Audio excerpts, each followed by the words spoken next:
Hi everyone, welcome to the Museum of Jewish Heritage, a living memorial to the Holocaust. I'm Sydney Yeager, the Public Programs Coordinator here at the museum, and I'm pleased to welcome you to today's inaugural New York Jewish Book Festival. This event is on Yiddish literature, translation, and performance with Caraid O'Brien, Zeke Levine, and Mikhl Yashinsky. We hope you will explore the 32 events that are happening throughout the museum today, meet some of the 85 speakers, and get books signed at one of the 72 author signings in our main lobby and events hall on the second floor.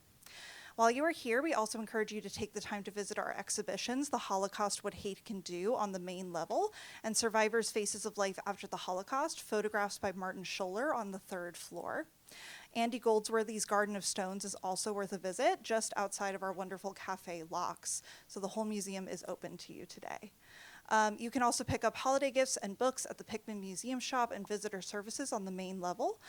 We are encouraging people to wear masks in the museum, and we hope you will share feedback with us in our post-festival survey, which will be in your inboxes tomorrow.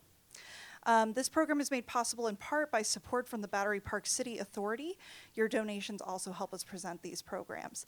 This event is co-presented by the Yiddish Book Center and White Goat Press. And now I'm glad to introduce you to our speakers. Caraid O'Brien has translated 7 plays by Sholem Asch from Yiddish into English. She is a writer, performer, translator, and director. Her translation from the Yiddish of Sholem Asch's God of Vengeance, directed by Obie Award winner Aaron Beall, set show world aflame, according to the Village Voice, and was produced by the Rorschach Theatre in Washington, D.C.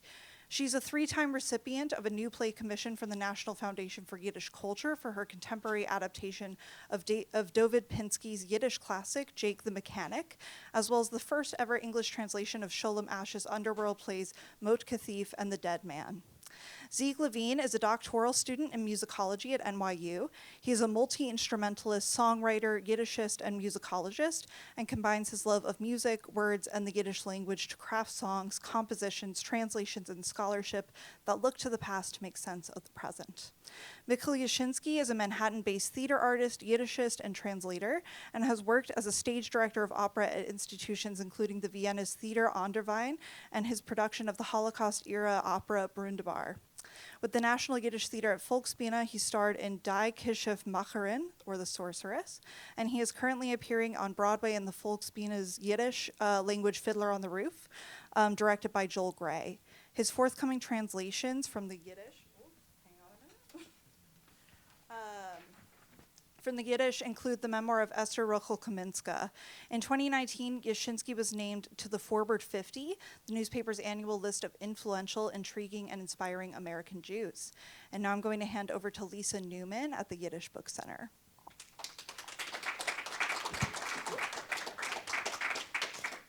Hi, I'm Lisa Newman, the Director of Publishing and Public Programs, as well as White Goat Press, the Yiddish Book Center's imprint. It's young imprint. I'm thrilled, and I will be quick because you're in for a wonderful treat here.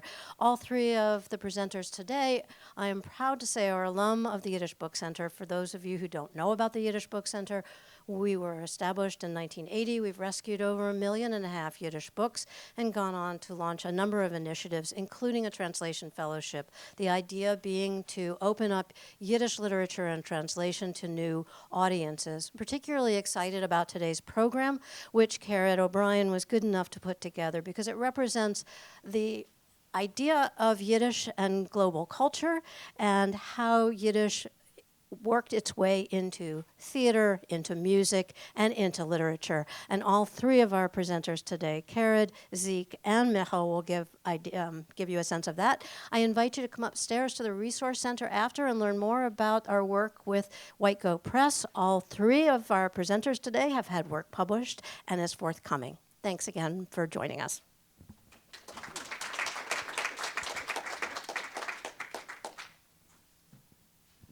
Hello, everyone. I'm Mikhl Yashinsky. I'm going to be talking to you a bit about this lady, Ester-Rokhl Kaminska, die Mame von Jiddischen Theater, whose memoir I've translated and will be published. I've been working on her memoirs, which were published in a magazine, in a newspaper in Warsaw called Der Moment. which has been reincarnated later on as the magazine Moment here in the US. But that was a newspaper in Warsaw called Der Moment, where after her death were published installments of her memoir every week. And over a year, every week, new installments of this great lady's memoirs. So it's taken me a few years to translate. It's been really special translating. I have my computer backstage, and I'm performing in Yiddish theater, and I'm working on her memoir of working in the Yiddish theater 100 years ago as I'm performing in it today. So it feels like not like I'm accessing something of a very distant past that's disappeared. It feels like I'm continuing to work in this very same field and in this world that she's describing. So it's filled me with a sort of very special sense of continuity as I've worked on her stuff. She even talks about performing in plays that I was at the time performing in, like Die Kischefmacherin, which was mentioned, The Sorceress, which is a classic operetta by the father of Yiddish theater, Goldfaden. You have the father and you have the mother. They were not married. But she describes her first audition for Goldfaden and performing in Die Kischefmacherin. She was not the sorceress, because the sorceress is always played by a man, which was me in our production. She played Mirele, the ingenue, the soprano character who the sorceress kidnaps and torments. But yeah, it's been a wonderful journey translating her memoirs. I've tried to capture her voice, her various languages, because she's always interpolating from Russian, from Polish. Of course, she writes it in Yiddish. She was basically an uneducated shtetl girl, the daughter of a man who worked in he worked for the synagogue, and the family sort of subsisted on the charity of the community, and had a natural talent. And she would go out into the fields and listen to the Gentile peasant boys and girls singing folk songs, and that was the first music that she learned. And then eventually moved to Warsaw and was noticed for her voice and brought in to audition for Goldfaden. And in this excerpt I'm going to read, she takes her first steps on stage. So this is from her chapter that's called Mein erster Auftritt auf der Bühne, my first steps on stage. And she describes performing in The Sorceress as Mirele, the ingenue. So I'm going to read a bit from that, and then I'll do a song for you accompanied by Mikhl Levine, a.k.a. Zeke Levine, but I know him as Haskell. A song I've translated. So this is Ester-Rokhl Kaminska, who you see here. There's her signature from her card in the membership of the Yiddish Actors Union in Poland. Ester-Rokhl Kaminska, you see. And this is up there as a fragment of the memoirs as published in the newspaper, Der Moment, in 1926. Derner und Blumen, it's called, Thorns and Flowers, Der Weg von mein Leben, the path of my life. Here she is in my translation. Descending into the dressing rooms, which were located beneath the stage, I found all the actors already assembled. When they saw me, they rejoiced and came to congratulate me and wish me success. Soon I was led to the hairdresser. Anthony was his name. He sat me down and began to smear my face with some kind of fat. Up until then, my face had never had anything on it besides soap and water. Then he rubbed my cheeks with the carmine I had bought, sprinkled my face with the white powder, and using a matchstick, underlined my eyes with some black substance. After reddening the edges of my nostrils, and once again dumping powder over my entire face, he said, Pani gotowa, Polish for, the lady is ready. I rose, went to look in the mirror, and let out a scream so wild that it terrified everyone around me and myself too. I simply could not recognize myself. As was typical, the people around me had a good laugh at my expense and called me by their old name for me, Yoldivke, Little Miss Goody Two-Shoes. I pretended I heard nothing and went right on combing my hair and getting dressed. When I was finished, I sat down to wait until I was called. I could not possibly transmit with my pen all that I went through in the succeeding minutes before the performance. One would have to go through it oneself. Only my colleagues in this line who have experienced it could possibly understand it. But try to imagine the position of a 20-year-old shtetl girl taken and put up on a Warsaw stage where once such great artists performed as Jacob Adler, Spivakovsky, Grodner, Kessler, Weinstein, the Tanzmanns, along with so many others, so many icons. And now I was to perform here. After just 2 days of rehearsal, and in such an operetta as the famed Sorceress, I would have to rely upon God's good graces. Things went along perfectly swimmingly until the fourth act. That act takes place in Turkey. They dressed me in a pair of velvet pants with a sort of men's velvet jacket. I looked at myself and was put in rather a bad mood. Hoi vey, I cried out. I should present myself before the public in this? But they told me I was now a girl singer who performs to the accompaniment of a barrel organ in the coffee houses of Constantinople. And this is how such people dressed. My fellow actresses also managed to calm me down by telling me I had lovely feet, and so should certainly feel bold enough to go and perform with them quite bare. The costumier dressed me, and the first violin quickly taught me the last number, Bei mein Vater war ich ein einziges Kind.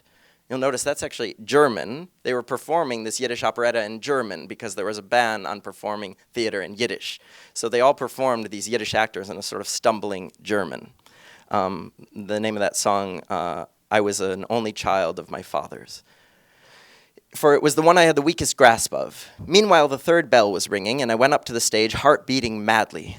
The fact that I barely knew what I was to do on stage, however, did not scare me so much as the pants. My word, how could they put a girl in a pair of pants? But whether I liked it or not, I was thrust onto the set, and behind me I heard the words, on stage, all is permitted. When I returned to my dressing room, I wondered how I was meant to wash off my makeup.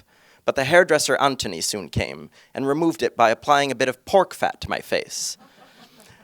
Haserschmalz. I remained standing there with cheeks absolutely shining from grease. The actress Trilling noticed and said to me, powder up a bit.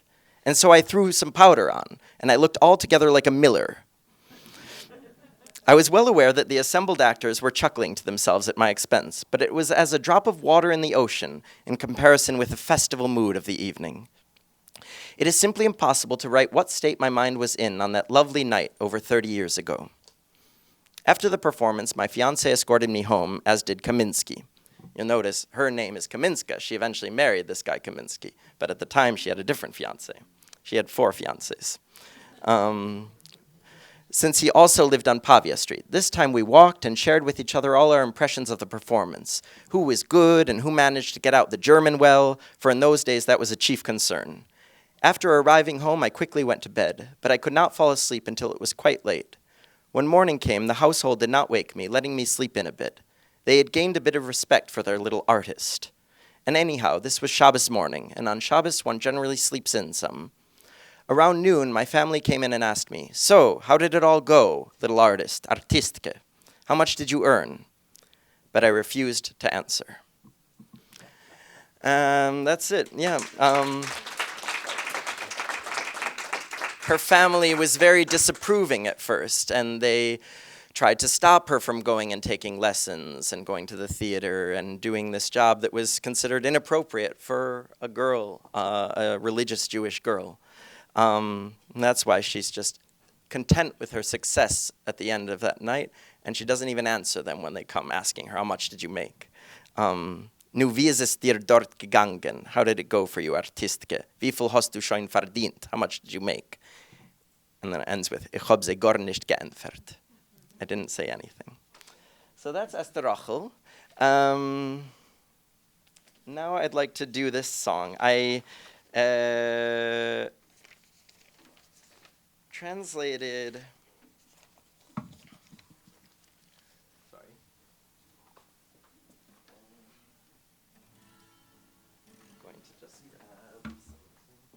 I translated the song Have Yourself a Merry Little Christmas into Yiddish at the request of one of my castmates, Aaron Beall, who plays the rabbi in Fiddler, and he wanted to sing this song, do a video of it, which will come out soon. I'm upending him a bit by performing it now. But he wanted to do it, and he said, have it not be about Christmas, but just about the general joy of the holidays.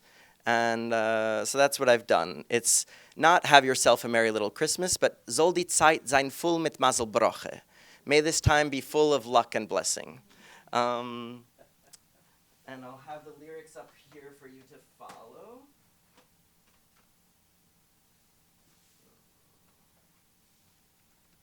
Oh, before I pressed an arrow and it went to the next slide, and now it doesn't.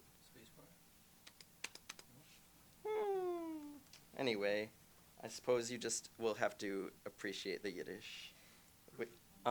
There's no... I have that here. No, it was written by Ralph Blaine, music by Hugh Martin.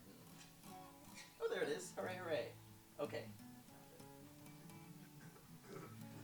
All right, and Zeke Levine is going to play guitar as I sing. I suppose I should use this. Okay.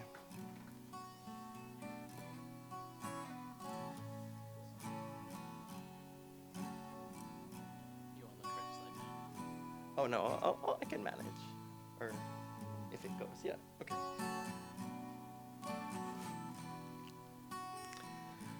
Soll die Zeit sein voll mit Maselbroche.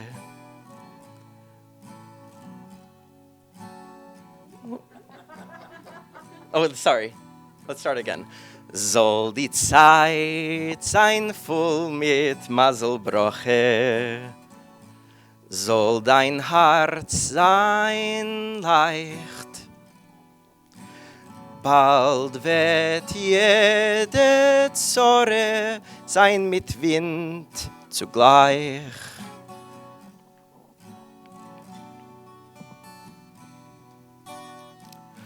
Soll die Zeit sein voll mit Gold und Silber, freilich an Eck.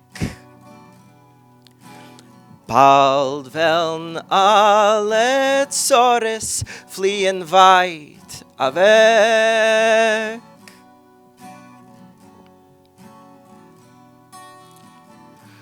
Noch einmal, wie gewinn einmal, ruft der Jontif Kol zu Glück. Alte Freund, Horizonten weit, in der Neuigkeit zurück. Es kommt der Tag, kommen alle bald zusammen. Ob es uns beschert, weiße Sterne winken über Wintererd.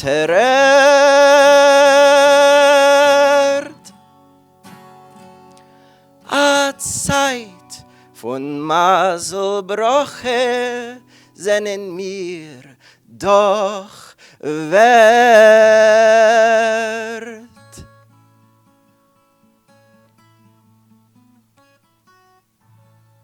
Thank you. And thank you, Haskell. And now, lovely presentations from my fellow presenters and friends. Break a leg. Oh, thank you. Yes, a matinee at 3.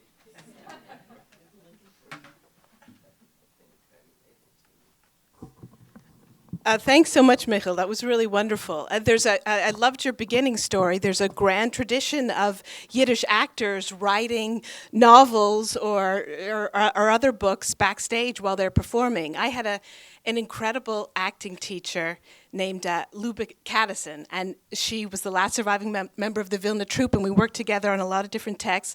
But her husband was an actor that some of you might remember named Joseph Buloff. And he played the original Ali Hakim in Oklahoma, the peddler. And he hated the role, and he thought the costumes were too garish, and he would clean the floor with his costume.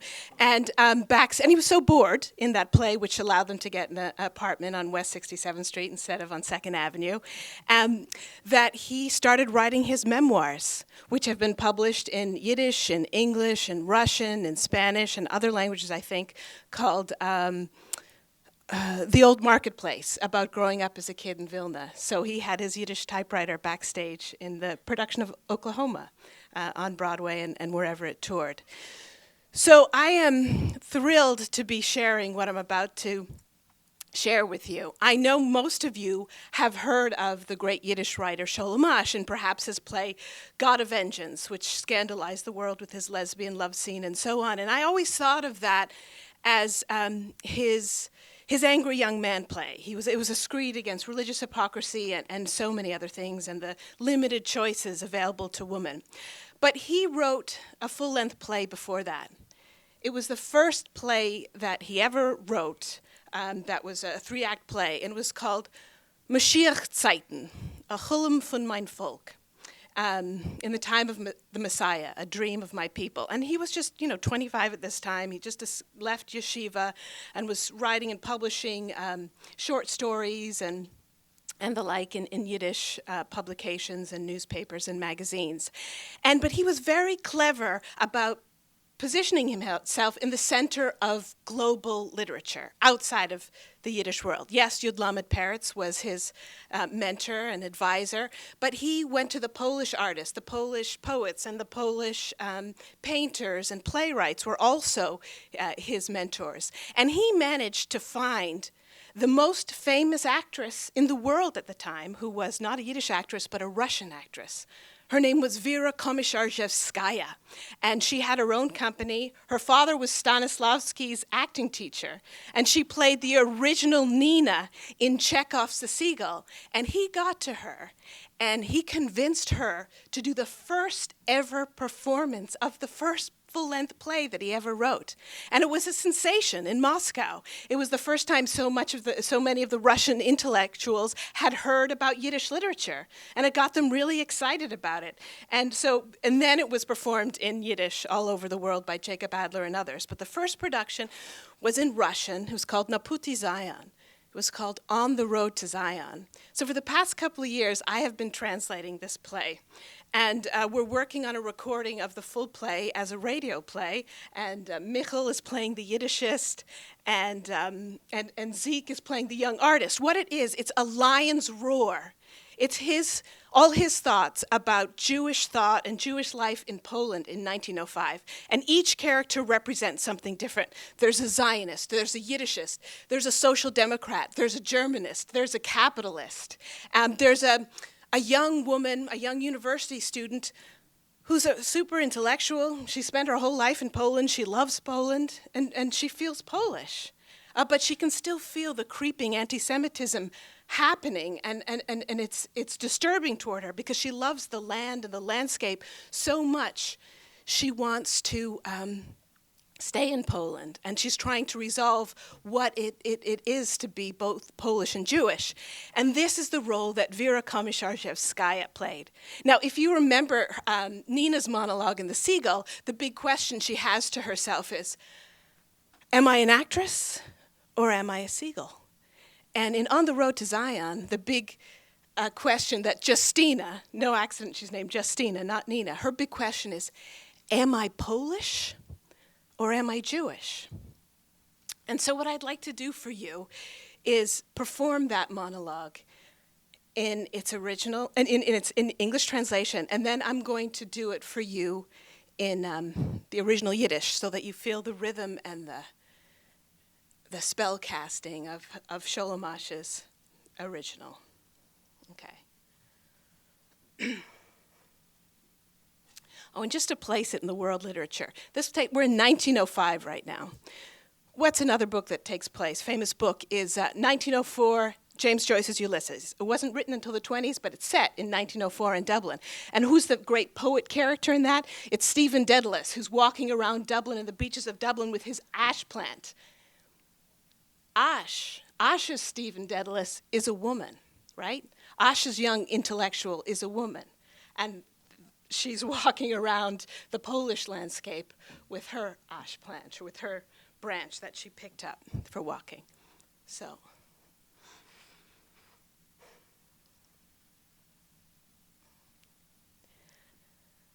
I was up there on the hills. I looked far and wide down onto the world. It was as if the whole world was made just for me. I held it all in the palm of my hand. and everything spoke to me. My soul was like a bird bathing in the fresh air. I stretched out my arms far and wide, with pools of wheat surrounding me, everything ready and ripe, their tips bowing toward the sun, bathing in the golden sheen of its rays, a rain of gold that drenched everything with light. The world, giddy with its own splendor. Up there, I was so close to the clouds. The sky undulated above my head, the clouds like winged sheep bathing their wool in invisible sound waves. I was in Queen Esther's castle. The stones, the ruins spoke to me. They welcomed me as their sister. Before me, the entire poor Polish earth stretched out around my feet. I could see the crumbling cottages with their decaying shingled roofs, drowning amidst the high poplar trees. Oh, how close it all was to me. I raised my arms high. Come. Come to my breast. The Vistula River winds round the castle as she, the Jewish tailor's daughter from Opozhno, embraces her lord, her lover, the king. Breaking their waves against thousands of ships, the black waters flow between the golden light-filled wheat fields, soaking up the bright, shining sun. On the banks of the river stands a queen, a Jewish woman, a mistress. She waits impatiently for her lord, her lover, the king. He comes back from the fields and into her dwelling place that she has readied for him. Her black hair flows down her white dress. The smell of her curls is in the air. Her dark eyes flash with passion. In her hands, she holds flowers. The same flowers her ancestor, Mother Leah, gathered for her husband that night at her sister Rachel's. On the banks of the river stands a queen, a poor tailor's daughter. The hills of the Vistula River beneath her feet. There, far away, the land fogs over with the dense and dew-filled clouds that the night and the day have woven for it. There, far away, the poplar trees, those poor children of earth lost beyond the path, heads wildly whipping, breaking. There, far away, the weeping willows tear their braids from their crowns and cry for themselves and for the whole world. I was in the land of my soul. I was in the hills, where every breeze kissed me, flowing through my hair, caressing my naked neck, whispering secrets from another time into my ear.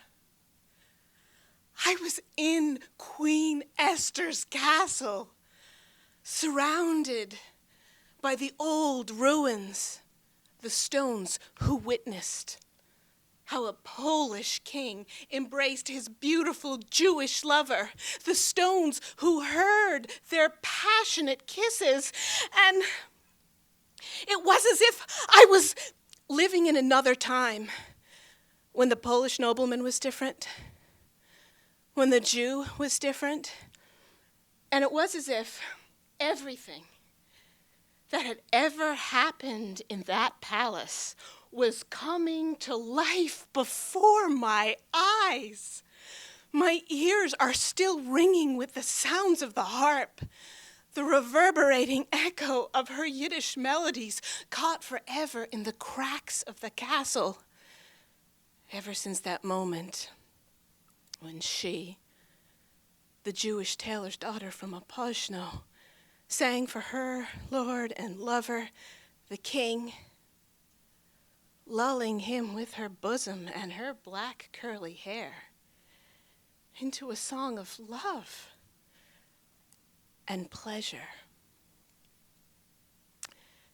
Now I'm going to do the same thing for you in Yiddish. And what I forgot to mention before I started, so you know who Queen Esther is, she is a medieval 13th century mistress of King Casimir of Poland. And there's a castle built to her, and she was supposedly involved in getting favorable trading rights for the Jewish community. So Justina is envisioning a time that she believes, whether this is real or not, when Jews and Poles live together in harmony. But now I want you to hear the Yiddish. You know what I'm saying, even if you don't speak Yiddish.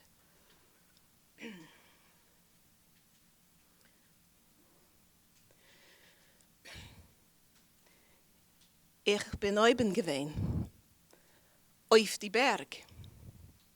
Ich hab weit und breit in der Welt geguckt. Der ganze Welt ist vor mir, wie auf der Hand gewesen ausgespreit. Und alles hat gerät zu mir. Die Neschumme hat sich wie der Vogel geboden in der freier Luft. Ich hab weit und breit die Arms verspreit. Es haben mich herumgeringelt, Teichen, Sangen, Cap über Cap, fertig und greit ist schon alles dort oben. Die Cap haben sich geneigt zu der Sonne, haben sich geboden in dem goldenen Glanz von der Sonne. Ein Regen von Gold hat das alles herumbegossen mit Licht. Und die Welt lacht von den Schieres. Ich bin oben gewesen. Nant bin ich gestanden zu die Wolken. Der Himmel hat sich gebrochen über mein Kopf. Die Wolken, wie geflügelte Schöpsen, haben geboden sehr wohl durchsichtige Wallentenner. Ich bin gewesen in Ester-Rokhl Schloss. Zu mir haben gerät die Steiner, die Mäuren. In mir haben sie begrüßt seine Schwester. Vor mir, zu meinen Füßen, die ganze arme polische Erde. Ich hab gesehen die arme Chatkes mit sehr verfeulten Schindeldächer, vertrunken in die heuchete Polienbäumer. Und wie nannt es mir das alles gewesen? Ich hab die Arms breit aufgezogen. Kommt zu mein Brust. Arum dem Schloss gießt sich die arme Weißelstänge wie die schöne jüdische Schneiderin von Apollo. Halst darum ihr Pan und Mann dem König. Die Wassertoveln gießen sich zwischen die begoldete lichtige Bräutbeiten, brechen sehr karg auf tausender Schiffen. Auf den Djedjenitz steht die Königin, die Kohanke. Die Jiden, sie guckt aus ihr Pan und Mann. Kommt zurück von Felden, ihr gezählte rein, was sie hat angegräht war ihm. Ihre schwarze Locken haben sie über ihr weiß Kleid zerlost. Der Geschmack von die Haar geht in der Luft auf. Ihre schwarze Augen schitten Feuer. In ihrer Hand hat sie Blumen. Blumen, was die ältere Babylea hat für sie gekauft, ihr Mann aufs Nacht bei ihr Schwester Rochl. Und auf den Djedjenitz steht die Königin, die Schneiderin, die Jiden. Fahr ihr zu ihrer Füße die ganze arme polische Wasselberg. Dort weit vernäppelt das Land in die halbgedichte Heuwolken, was der Tag und die Nacht webt vor ihm. Dort weit blanchen die Tipolien, die arme Erdkinder, über den Weg rum, mit Schugge und Wild, mit abgeflickten Käpp. Dort weit blanchen die Werbes und reisen die Zepf und die Käpp und weinen vor sich und vor der ganzen Welt. Ich bin gewesen in dem Land von der Neschumme. In die Berg bin ich gewesen, wo jedes Windel hat mich gekuscht, geblättert mir die Haar, gehalst mein nackten Hals und gechaptert mir in euer Säudes von anderen Zeiten. In dem Königens erster Geschloss bin ich gewesen. Es haben mich herumgeringelt, die alten Mäuren, die steinerne Edes, was haben gesehen, wie der polnische König hat gehalst, die schöne Jiden. Was haben gesehen, sehr tiefe, dicke Kuschen. Und mir ist gewesen, wie ich wollte in anderen Zeiten gelebt. Wenn der Schlachtschütz ist gewesen in andere, wenn der Jid ist gewesen in andere. Und mir ist gewesen, wie das alles, was hat sich abgetan in dem Palast, ist zurück lebendig aufgestanden vor meinen Augen. Meine Ohren haben noch vernommen das Gesang von die Harpen, die Abklingen von den jiddischen Gesangen, was seinen vergliedert geworden in die Spalten von Palast, noch von den Smolven See, die jiddische Schneiderin von der Polle.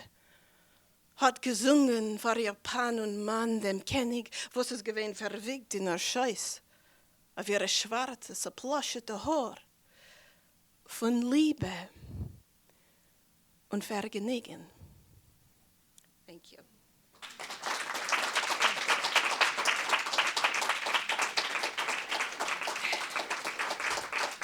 Thank you. But wait, that's not all. Justina has a brother, and I think of him as the kind of the great-grandson of Bob Dylan. He is, if you don't mind, he is an artist in search of himself. He doesn't know what to believe in. He's talking to his cousins, the Zionist and the Socialist and the Yiddishist, and trying to figure out who he is. And that role is played by Zeke Levine, and he's also created some original music that reflects the themes of the play. But I want to bring him up and have him tell you his process and everything that he's working on. Zeke. So you guys are the first time ever to hear these songs, which are so beautiful, I think. And I'll sit if that's okay. Yeah. This is actually the first time I've heard these songs because I do them a little differently every time. At some point we'll record them to tape, and that will be it forever. But for now, everything's sort of a work in progress. So yeah, as Caraid said, she approached me with this role, which she knew just a little bit about my my dissertation research. I'm hopefully about a year and a half away from completing a PhD at NYU in historical musicology, and I write about the intersection between Yiddish folk music in America and the American folk revival. So thinking about how the American folk revival shaped the way that people sang Yiddish folk songs in the United States. And through that, I think a lot about both of these things, this Yiddish song tradition as well as this American song tradition. So when Caraid came to me and said, imagine that you are the, I think you might have said great-great-grandson, but great-great-grandfather. I mean, I can do that too. That's the next, that's the sequel. That's the 100 years in the future, and there'll be more synths and everything. But this is just going to be acoustic guitar. No, but what would that mean? And one thing that struck me was that Bob Dylan himself took a lot of inspiration from Woody Guthrie, and Woody Guthrie himself took a lot of inspiration from Eliza Greenblatt, his mother-in-law, who was a Yiddish poet. So there is actually this lineage that sort of exists, so I was trying to tap into that a little bit. So as you'll hear in the first song that I'm going to play, which is called 2,000 Years, this is somewhere between Dylan and Woody Guthrie. And so what I think I'll do, I'll play this song, and then I have another one called Mother Zion. That one I can go a little bit deeper with. So I'll play the two, and then I'll kind of talk about my process for the second one. But anyway, here's 2,000 Years.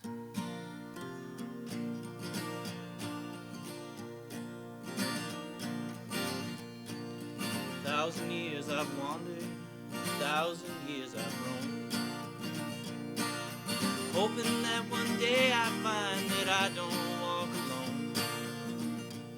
But time don't mean that much to me, I've seen it all go by. I've heard my people cry. Yum diddle diddle lie, yum diddle diddle lie, yum.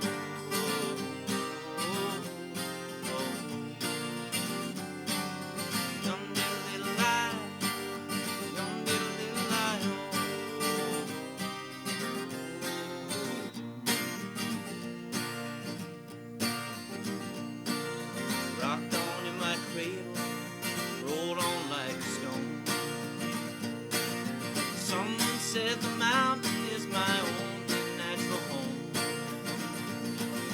Someone said the river gonna turn me into sand. And I walk on singing my song all across the land. Die, die, die, diddle, diddle, lie. Dum, diddle, diddle, lie, yo.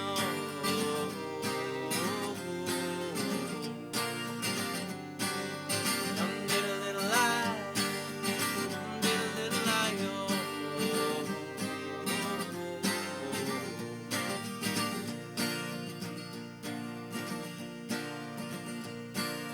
One day I'll be buried, one day I'll be free. And I know that old mountain gonna rise on top of me. I know that the springtime still turns to linden green. And I'll rest easy sleeping in my old grandfather's dream. Yai, die, die, diddle, diddle, lie. Diddle, diddle, lie, yo. You can sing along if you want. Yum, diddle, diddle, lie. Yum, diddle, diddle, lie, yo.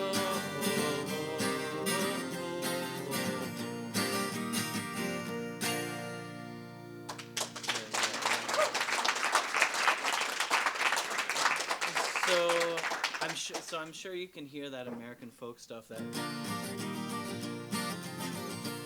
right? And then one of these things that kept popping up in, especially in Yiddish song in the United States, is this shift, this kind of rather dramatic shift from these major sounds to these more minor sounds.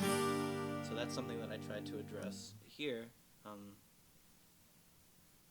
clearly, or maybe not so clearly, but in my mind, it's clearly referencing the tradition of nigunim, this sort of wordless melody. So, and part of that was when I was writing, I'd get to the end of the verse and I actually didn't know what might come next, and often it just felt like just humming a tune was the most appropriate thing to come after these, and that felt very authentic actually to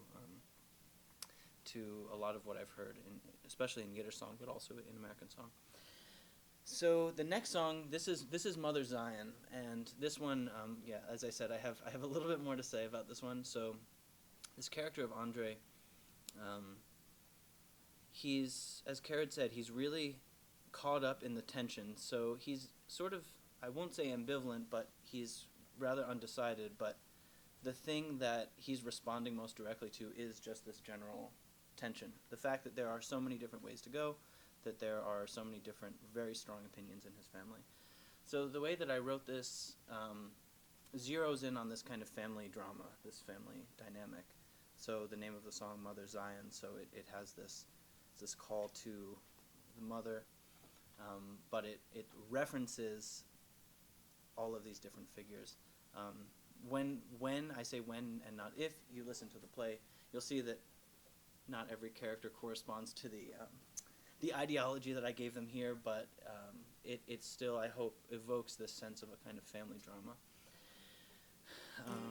So I'll play this one and you can talk a little bit more afterwards. So here we go.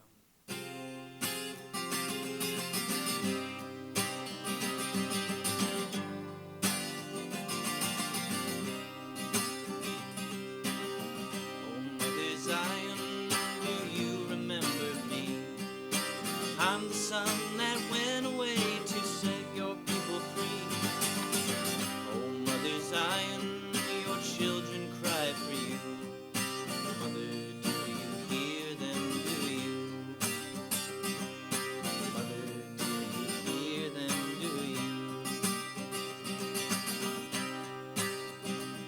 My Zayda's beard is long and gray, his eyes are charcoal black. Bobby's years of toil have made a crescent of her back.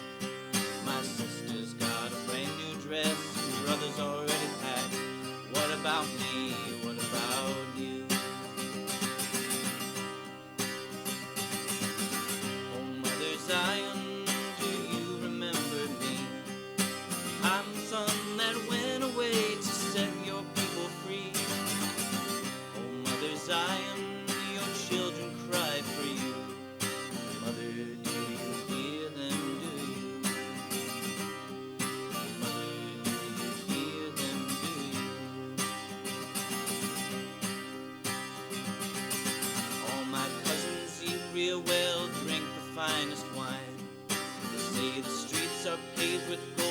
weather's always fine. My uncle waits for Mashiach, but I know he ain't got the time. What about me? What about you? Oh, Mother Zion, do you remember me? I'm the son that went away to set your people free. Oh, Mother Zion, your children cried for you. Mother, do you hear them? Do you? Mother, do you hear them? Do you? We're looking in your window, knocking down your door. Mother, do you picture me the way I was before? Do you see my eyes through the wrinkles on my face? Will you be my shelter when I finally leave this place? Mother Zion, do you remember me? I'm the son that went away to set your people free. Oh, Mother Zion, your children cried for you. Mother, do you hear them? Do you? Mother, do you hear them? Do you? Mother, do you hear them? Do you? Mother, do you hear them?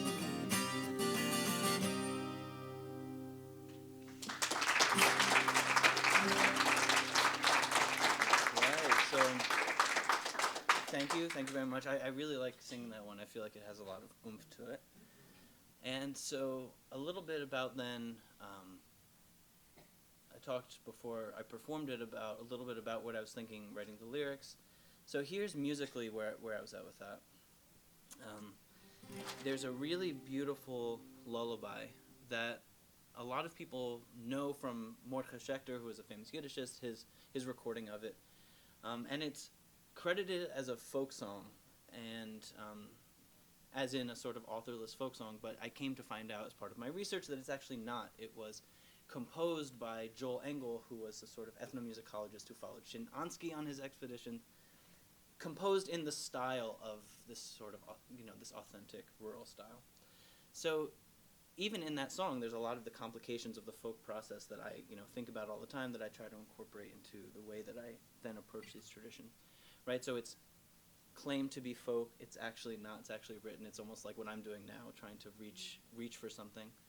But then it gets folklorized over time, and then it gets taught as a folk song. So when I first learned it, I learned it as a folk song. Again, this kind of authorless, supposedly ancient folk song. But I always found it very beautiful. So I will sing to you. It's a lullaby. Again, going to this thing of it's almost flipping the script, right? If it's a son singing to a mother, a lullaby would be a mother singing to a child. So that one goes like this. Haida lulu shining kid, haida lulinku, haida lulu cleaning kid, haida lulinku, haida lulinku. And then even the second part, then it sings about the father who's gone away. So, der Tate is involved weg, mein Kind. A Fegel wird bringen dir, Fegel, mein Kind. I know this part better. Haida lulu shininke, haida lulinku, haida lulu playinke, haida lulinku. Right, and so that really beautiful. This is very, very characteristic of traditional Eastern European.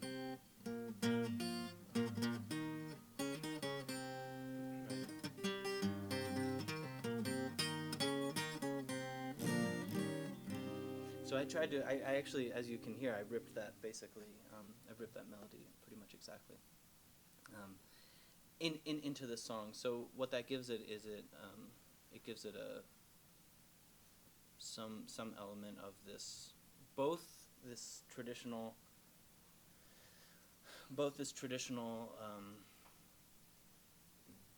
musical style, but then also referencing this kind of larger folklore process. And then, if anybody's tuned into the kind of labor songs in the United States, Pete Seeger being, one performer of these songs, that bridge was, to me, giving a lot of, oh no, I'm blanking on that. I shouldn't have even brought up the example. Oh, but that will be a mystery even to me, I guess, at this point. But it'll come back to me eventually. Oh, you can't hear? Oh, I'm sorry. Is this better? Oh, okay. This gives me time to try to remember that song, which I still can't do, so that's all right. Anyway, it kind of references this. I got it. Which side are you on? Right.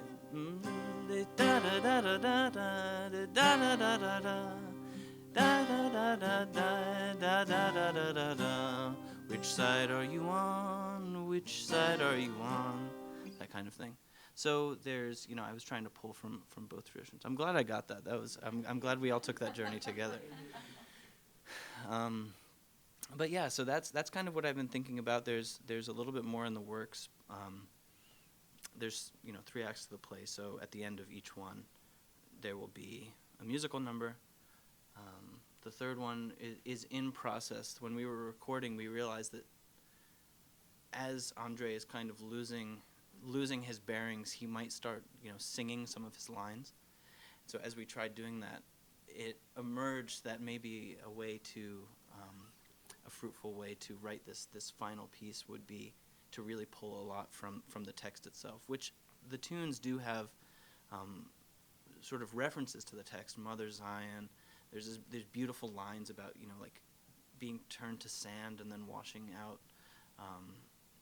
This beautiful naturalistic imagery that we heard in the monologue there. So that I tried to incorporate, but making even more explicit a connection for that third act. So that's what I've got. I know we have probably 7 minutes. Are we going to do Q&A, or are we going to wrap it up? Yeah, there's a couple of details that thank you, Zeke. That was actually so amazing. Thank you.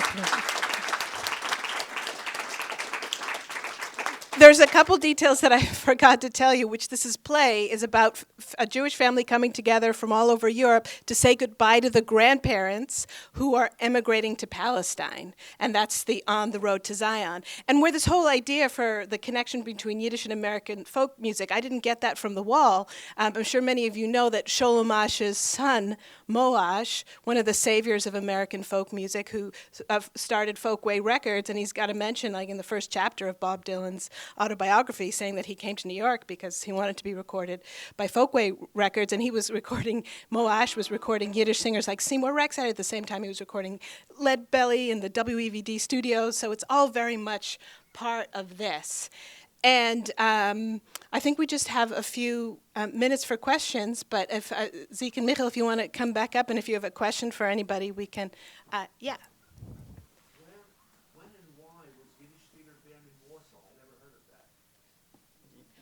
Oh, well, it was. You go ahead if you want to.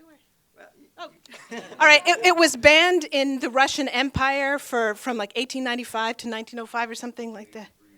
Yes, and so people couldn't speak in Yiddish, so the actors, or they'd be arrested. So the actors got used to performing in French or whatever was their non-Yiddish language when the censors are in the house. In fact, when Joseph Biloff said, why is the UNESCO so popular? The theater of the absurd. That's just Yiddish theater when the censors are coming in and nothing makes sense and everyone's speaking so many different languages. And that's when a lot of Yiddish artists emigrated to England and America and things like that.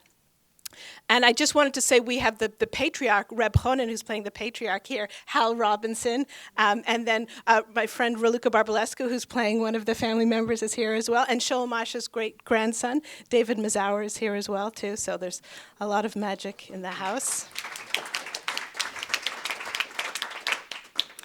Any other questions? Oh, Hal. How about an ode to your grandfather? An ode to the grandfather? Yes. Well, in some, yeah. It wasn't a serious question. Yeah, right. Yes. In some ways, though. Do you want to pop over here? Oh, yes, of course. And this is what I was just going to say. I didn't know if everybody could hear all the words to the songs that I was singing, but in that second song, there is this reference to the idea of how, of a sort of recognition of the reasons why the grandparents would want to leave, understanding that they have lived a life of hardship. So in a way, the recognition of that is an ode, but you're right. Grandfathers deserve all songs of praises in their honor. There was a description. Yeah. How do you all view translation as part of the folkloric process? Should I speak to it? Yeah, go for it.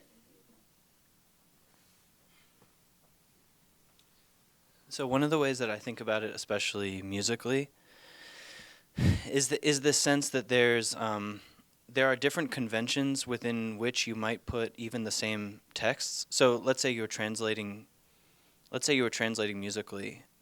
You might take any given text and then translate it for context, which is actually what happened with a lot of, if you listen to Yiddish folk song records from the 1950s, they often sound like they could just be Bob Dylan or Woody Guthrie, because they were adapting American folk styles to that. So anytime there's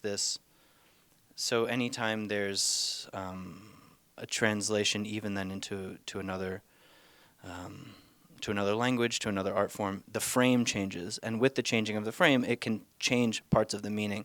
And as that process keeps happening and happening and happening, not only can the text change like a game of telephone, but in this constant recontextualization, it changes the meaning over and over again, which, is definitely true for text as well, but I just wanted to offer that musical anecdote. So, since you're translating for theater where there's not time for footnotes and things, to what extent are you doing cultural adaptation? Because the audience now doesn't know the era and doesn't know the cultural context. Yeah, that's a very good point. This is definitely a translation, not an adaptation, but when I was recording, Mikhl plays the Yiddishist very appropriately, and so when I was Mikhl and Zeke. So when I was working with both of them, or with everybody who recorded, they'd be like, "Oh, this doesn't make sense," and I come across a line like, "Who's the translator? This is awful." So every line, that's what's so great about translating for the play. Once you bring the actors in, you realize all the holes, they come right there, and you have to make them work as the character. So Zeke's character would be like, hey, listen to me, man, So didn't say listen to me, man, but it was, that's who his character was. So we would add little things, little throwaway words that would give a character a lot of body. But none of the ideas, there's nothing. We didn't have any music, so Zeke's music is original, but all of the ideas, all of the text is as close to Asch's as it is. And I also very much had in mind that this play was a sensation with the Russians, intellectuals, who's a tough crowd. So if we don't create something that's a sensation, then we failed what the play did, and that's not a translation. So it had to be a living, breathing, exciting text. And after I've recorded all the actors now, I just have to edit them all together, and I think we got really, really close. I think we're out of time, but you want to say? Yeah, go on. Yeah, I'll just say one more thing about the ban on Yiddish theater in the Russian Empire, is that's a sort of constant pressure of the world of Yiddish theater in those days and in Ester-Rokhl's memoir, always having to dodge these censors sent by the Russian government who show up at Yiddish theatrical performances, and suddenly they'll have to change the language and be very mindful of it. And it's this period when there are all these pressures on Yiddish theater. There's pressure from the religious Jewish world that is against performances and women appearing on stage, from the Russian Empire that is discouraging Yiddish, from a generally sort of culturally somewhat unenlightened people that they're playing to that don't know about theater. And that's the world of Ester-Rokhl's memoirs. She doesn't yet get to the period when it's well established, because she died before she finished that part of her memoirs. So it's this period when Yiddish theater is very much in limbo and underground, having to perform in barns, in taverns, in firehouses. Like, they get to a shtetl, there's no theater. They have to find a venue, and they have to clear out hay bales and manure out of some barn to perform there. And Yiddish theater is not entirely like that today. But it's still in a sort of, I still feel we're somewhat in an underground space. And that I think gives us some artistic freedom to play around. So that feels true to what we're doing today in some ways. Yeah. We're not the mainstream, and we never really will be, and that's kind of fun. Yeah. Thank you.